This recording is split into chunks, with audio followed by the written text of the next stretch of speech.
Quand mon père était vivant, j'étais privilégié. Donc je dis, je faisais partie de la bourgeoisie ivoirienne. Mais aux États-Unis, j'ai travaillé au McDo, j'ai travaillé comme pompiste. Hein, Ah oui? Ouais. J'ai travaillé comme gardien, j'ai fait le gardiennage. Et bien, tout ça, je le dis dans mon livre. Oui. Pour dire qu'en réalité, la vie n'est pas linéaire. C'est-à-dire qu'on est obligé de s'ajuster au fur et à mesure. Mais il faut être courageux. C'est ça, privilégié, ça n'existe pas en réalité. On devient ce qu'on a construit. Mais est-ce que tu t'es retrouvé naturellement dans ce déphasage? Parce que parfois, quand on a vécu dans des privilèges, on peut avoir une forme de déni ou alors de se dire non, moi je ne peux pas aller faire ce genre de choses. Quand tu arrives dans cette phase dure de ta vie, justement, dans laquelle tu te retrouves confronté à l'absence d'un papa qui était très présent, est-ce que dans ta tête, tu te dis c'est normal, ça fait partie de la vie, j'y vais, ou alors au début tu te dis non, c'est pas possible? Non, mais je crois que c'est une question d'éducation. Ouais. Moi, mon père était militaire à la base. Okay. Et donc mon père me disait toujours qu'il fallait être très courageux.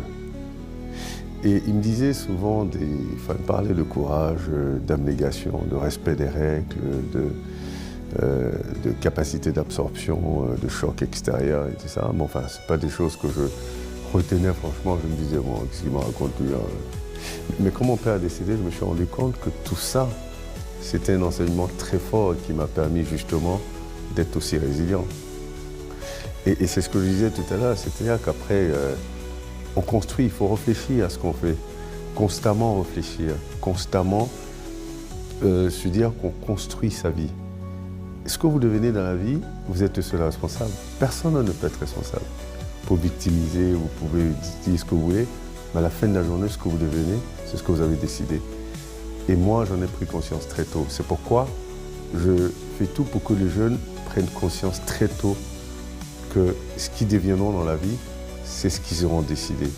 Et quand ils l'auront décidé, ils mettront en place une stratégie de construction de ce qu'ils ont envie de devenir.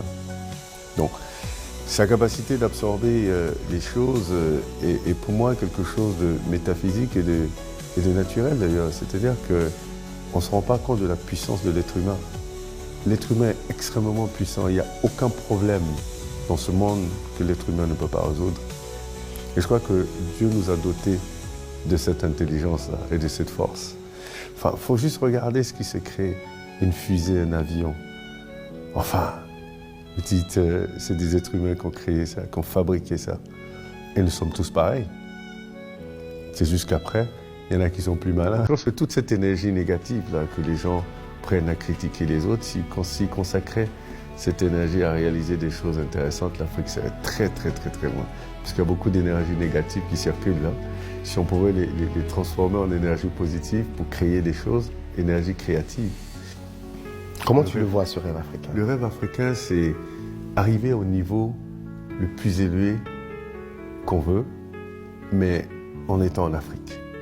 Je me rappelle quand j'étais aux États-Unis, je lisais, j'avais un avocat noir américain qui a écrit un bouquin et la couverture du bouquin, il était adossé à une Rolls-Royce, un cigare dans la bouche, beau costume. Il dit « Why should the white boys have all the fun ?» Pourquoi il n'y a que les jeunes blancs qui devraient qui devraient que s'amuser? Pourquoi pas nous, quoi? Mais il a bossé pour être là où il est. Grand avocat, diplômé de Harvard.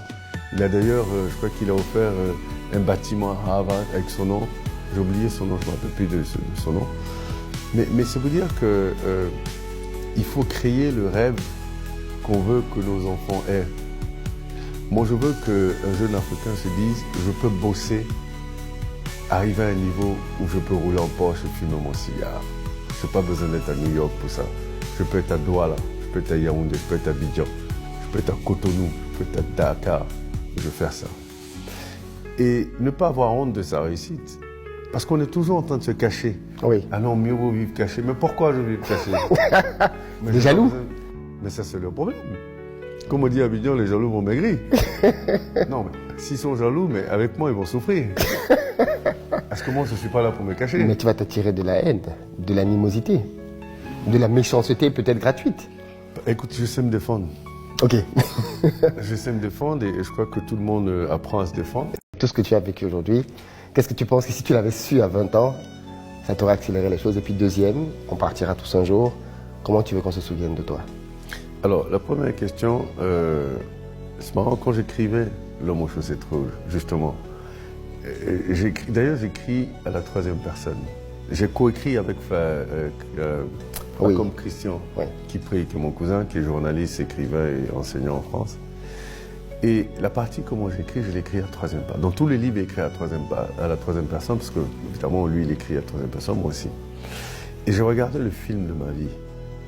Et comme quand on regarde des films, on pense toujours qu'on sait mieux que ceux qui sont en train de tourner le film. On dit mais attends, mais regarde derrière toi, mais fais attention. Ouais. Mais attends, il va te... Voilà. Et tu regardes, et puis tu dis mais attends, mais ça, j'aurais pas dû faire ça, j'aurais pas dû faire ça. Et à la fin, tu dis mais attends, mais si j'avais pas fait ça, peut-être que je ne serais pas Stan Zézé aujourd'hui. Et comme je suis fier de ce que je suis aujourd'hui, je ne changerai absolument rien. Par contre, ce que je dirais aux jeunes de maintenant, c'est de réfléchir à tout ce que vous faites, parce que tout ce que vous faites aura une conséquence plus tard, positive ou négative, sur votre vie. Et moi, quand je regarde, je me dis, si j'avais 20 ans, j'aurais peut-être fait les mêmes choses, mais de façon plus consciente. Parce que même quand on fait des mauvais choix, ce sont des bons choix, parce qu'on a fait le choix. Donc on ne peut pas faire, en réalité, il n'y a pas de mauvais choix. On choisit. La conséquence peut être bonne ou mauvaise, en fonction des règles de la société, mais c'est un choix qu'on a fait. On a décidé de le faire, donc c'est toujours un bon choix pour nous en tout cas.